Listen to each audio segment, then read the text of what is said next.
하나님의 말씀은 사무엘하 23장 1절부터 7절 말씀입니다. 구약성경 504쪽에 있는 사무엘하 23장 1절부터 7절 말씀 우리 함께 읽겠습니다. 이는 다윗의 마지막 말이라. 이새의 아들 다윗이 말하며 높이 세워진 자 야곱의 하나님께로부터 기름 부음 받은 자 이스라엘의 노래 잘하는 자가 말하노라.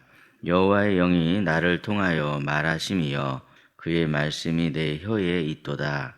이스라엘의 하나님이 말씀하시며 이스라엘의 반석이 내게 이르시기를 사람을 공의로 다스리는 자 하나님을 경외함으로 다스리는 자여 그는 돋는 해의 아침빛 같고 구름 없는 아침 같고 비 내린 후에 광선으로 땅에서 움이 돋는 새 풀 같으니라 하시도다. 내 집이 하나님 앞에 이같지 아니하냐?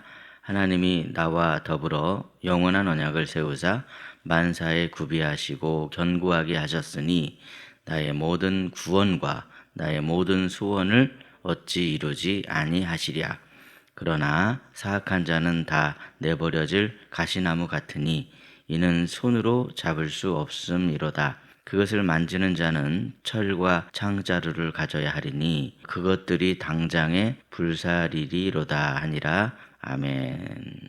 오늘 새벽에 사무엘의 말씀으로 하루의 삶을 시작하시는 저와 여러분의 삶에 하나님의 공의와 하나님의 은총이 가득하시기를 예수님의 이름으로 축복합니다. 오늘 본문의 말씀은 참으로 놀라운 메시지입니다. 그렇게 말할 수 있는 이유는 다윗이 인생 말년에 하나님의 영에 감동이 되어서 메시아 왕국을 소망하여 부른 다윗의 마지막 찬양시이기 때문입니다. 다윗은 때로는 큰 죄를 저지르기도 했었고 때로는 실수할 때도 있었지만 그럼에도 오늘 본문의 말씀을 통해서 우리는 다윗의 삶의 방향이 마지막까지 하나님과 그 나라를 향하고 있었다 하는 것을 깨달을 수 있습니다. 우리는 본문의 말씀을 통해서 아무리 부족하고 연약한 사람이라 할지라도 하나님께서는 하나님의 영으로 감동해 주시고 하나님의 뜻을 깨닫게 하시며 마침내 하나님의 나라로 인도해 주시는구나 하는 사실을 깨닫게 됩니다. 그렇다면 다윗이 하나님의 영에 감동되어서 알게 된 내용들은 무엇입니까? 먼저 본문 1절 말씀을 보시면 다윗은 자신을 이새의 아들이다 그렇게 고백하고 있는 것을 보게 되는데요. 사람들은 다윗을 무시하는 의미로 다윗을 부를 때 이새의 아들이다 그렇게 부르는 경우가 있었습니다.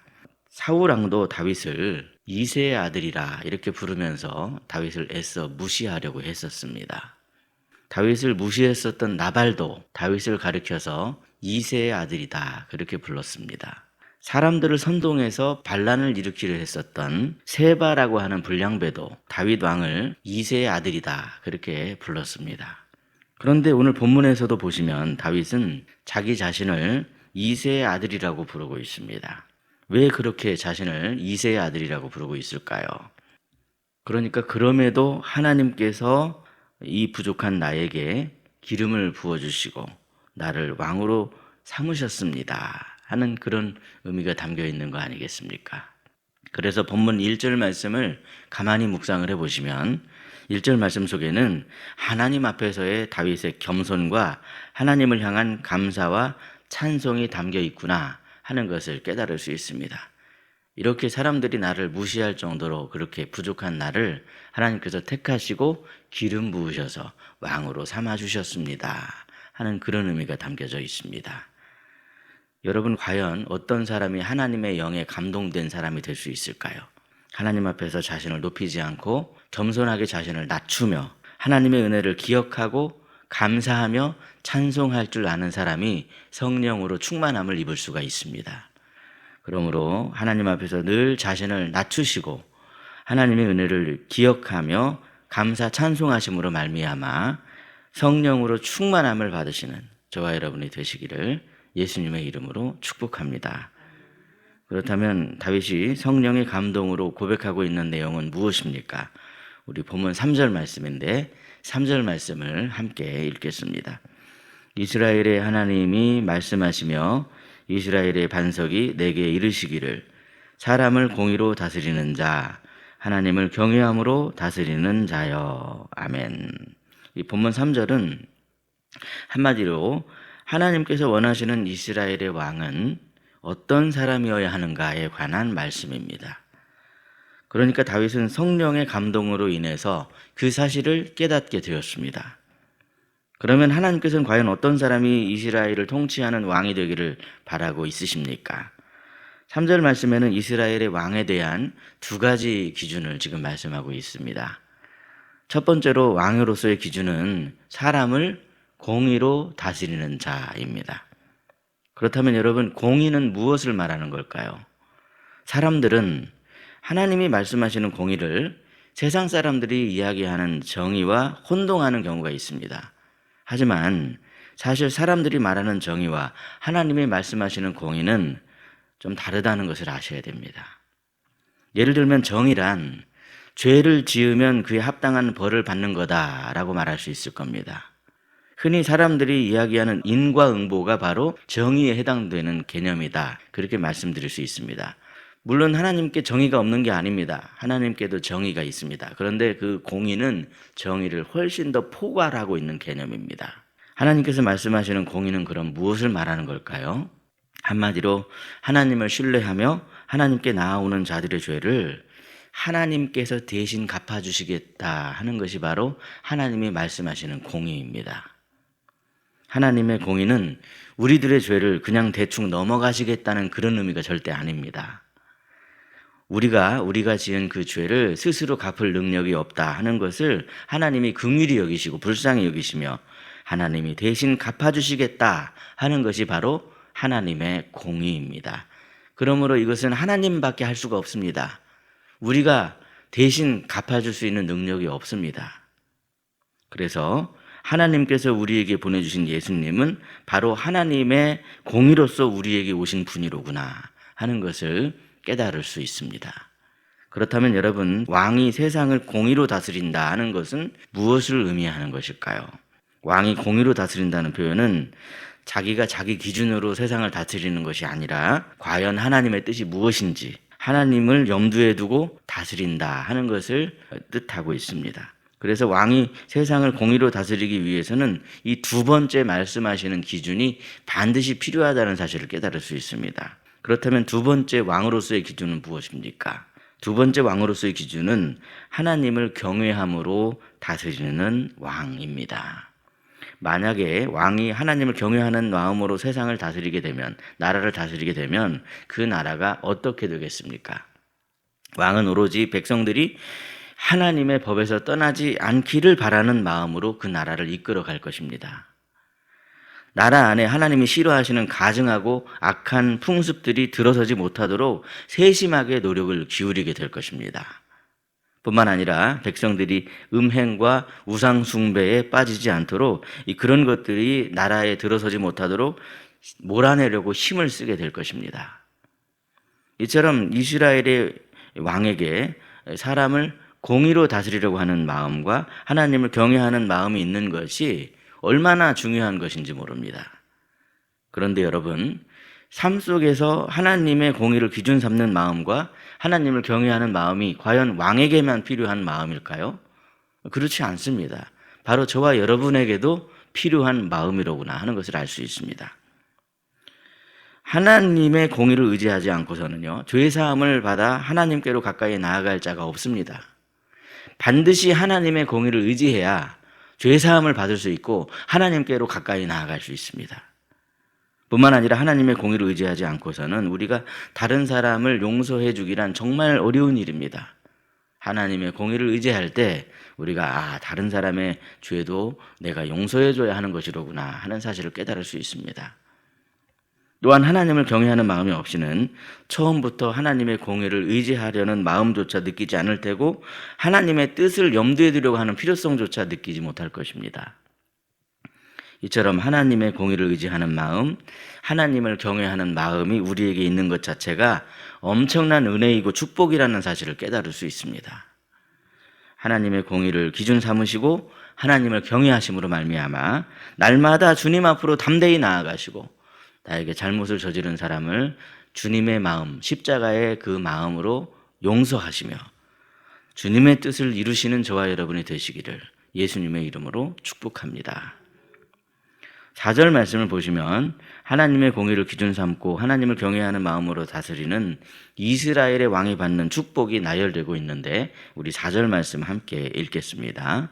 시작. 그는 돋는 해의 아침빛 같고 구름 없는 아침 같고 비 내린 후에 광선으로 땅에서 움이 돋는 새 풀 같으니라 하시도다.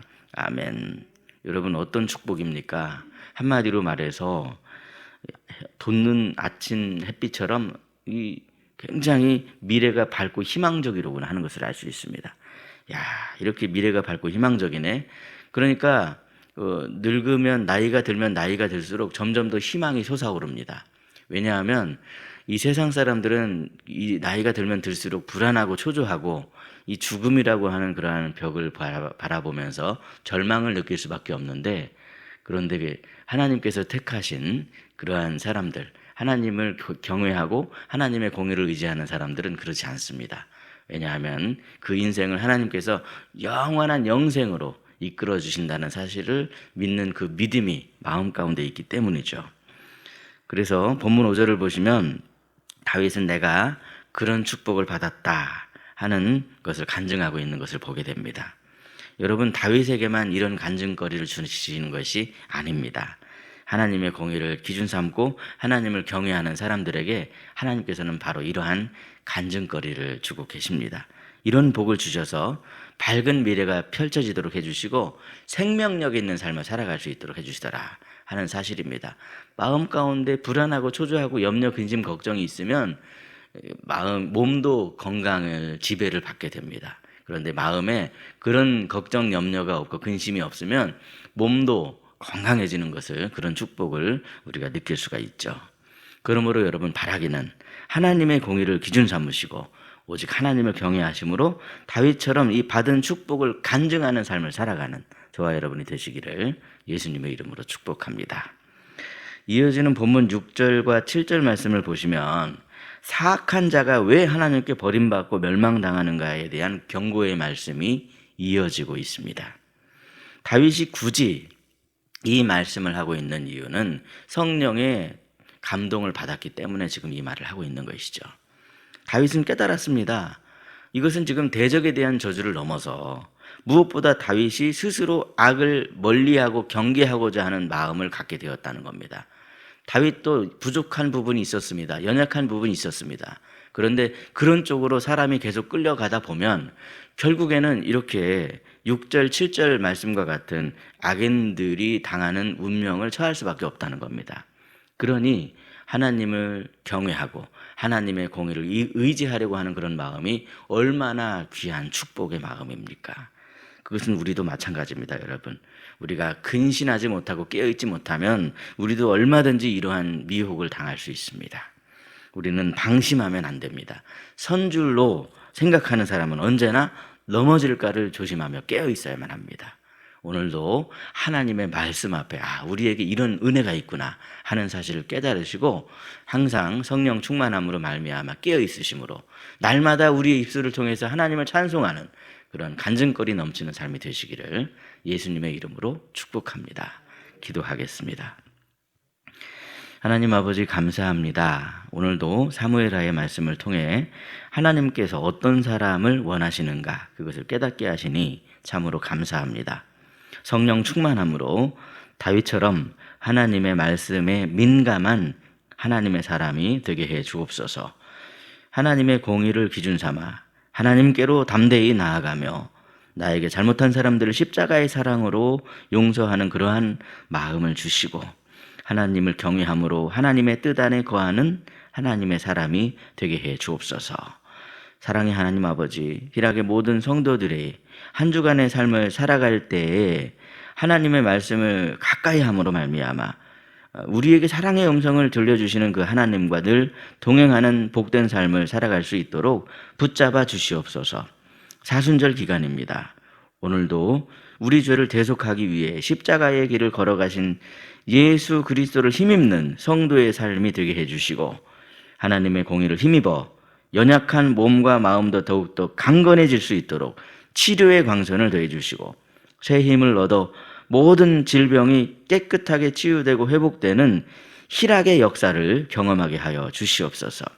이 시간 주님 보좌 앞에 엎드려 간절히 기도하오니 내니 두려워하지 말라. 주님께서 사랑의 음성을 들려주시고 저희들이 기도드릴 때 응답받고 축복받는 그러한 기도의 시간이 되게 하여 주옵소서.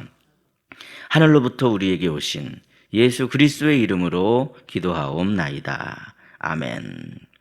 각자 기도하시겠습니다.